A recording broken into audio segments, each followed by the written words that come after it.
Hello friends, welcome back to my channel. আজকে আমি আপনাদের সাথে ভীষণই সহজ পদ্ধতিতে একটা দারুণ স্বাদের সোয়াবিনের রেসিপি শেয়ার করছি।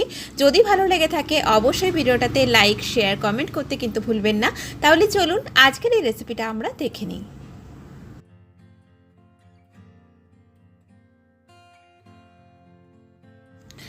আমাদের আজকের রেসিপিটা করার জন্য এখানে আমি নিয়ে নিয়েছি 100 গ্রাম মতো সয়াবিন। আর এই সয়াবিনটাকে আমি বেশ কিছুক্ষণ হলো গরম জলে ভিজিয়ে রেখেছি। তো এখন আমি জলটাকে ভালো করে চেপে এই সয়াবিনগুলোকে অন্য একটা পাত্রে তুলে নিচ্ছি। এখন এই সয়াবিনটাকে বিভিন্ন রকম উপকরণ দিয়ে আমি ম্যারিনেট করে নেব। প্রথমেই দিয়ে দিলাম এর মধ্যে 1 টেবিল চামচ আদা রসুন বাটা, দিয়ে দিচ্ছি এর মধ্যে 2 টেবিল চামচ টক দই,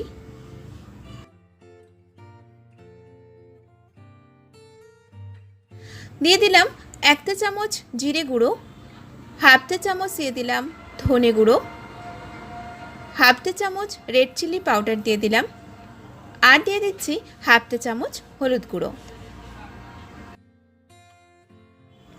দিয়ে দিলাম কিছুটা পরিমাণ কসুরি মেথি। আপনাদের হাতের কাছে যদি কসুরি মেথিটা না থাকে তাহলে আপনারা নাও দিতে পারেন।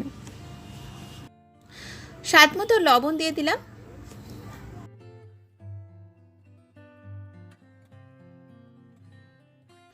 এখন এই সব উপকরণের সাথে সয়াবিনটাকে ভালো করে ম্যারিনেট করে নিচ্ছি।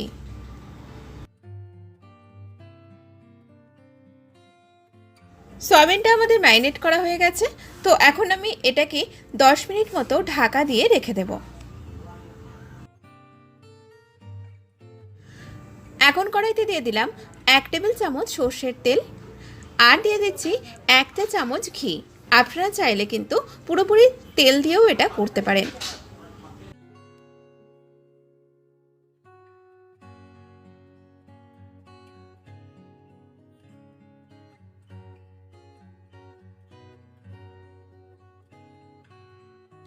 ফোড়নে দিয়ে দিলাম 1 টুকরো দারচিনি, 3টে এলাচ, 3টে লবঙ্গ আর 1/4 চা চামচ মতো গোটা সাদা জিরে।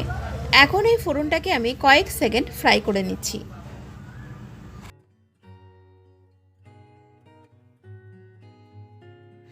ফোড়নটা আমাদের ফ্রাই হয়ে গেছে। এবারে এর মধ্যে দিয়ে দিলাম 2টো মিডিয়াম সাইজের কুচানো পেঁয়াজ। এখন এই পেঁয়াজটাকে মিডিয়াম ফ্লেমে হালকা বাদামি রং করে ভেজে নিচ্ছি।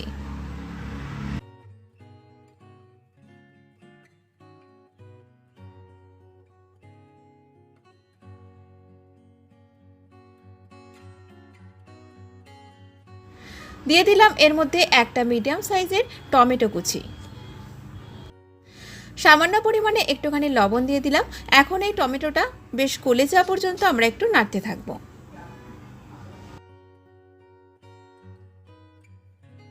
টমেটো আর পেঁয়াজটা কিন্তু আমাদের বেশ নরম হয়ে গেছে।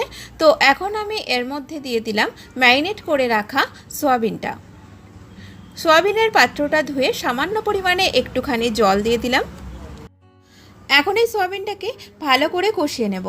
আর এই সয়াবিনটাকে এখন আমি প্রায় 2 থেকে 3 মিনিটের জন্য ঢেকে দিলাম।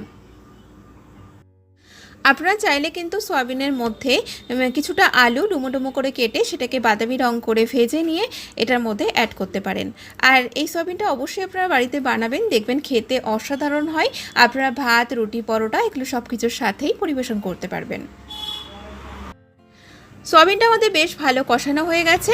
এখন গ্রেভির জন্য এর মধ্যে পরিমাণ মতো অল্প করে জল দিয়ে দিলাম। 4টে চেরা কাঁচা লঙ্কা দিয়ে দিলাম। আর এখন এটাকে প্রায় 5 থেকে 7 মিনিট মতো ফুটতে দিচ্ছি। সয়াবিনটা আমাদের কিন্তু বেশ কিছুক্ষণ ফুটে গেছে। সয়াবিনটা আমাদের পুরোপুরি তৈরি হয়ে গেছে। নামানোর আগে অল্প পরিমাণে একটুখানি গরম মশলা পাউডার দিয়ে এটাকে আমি নামিয়ে নিচ্ছি।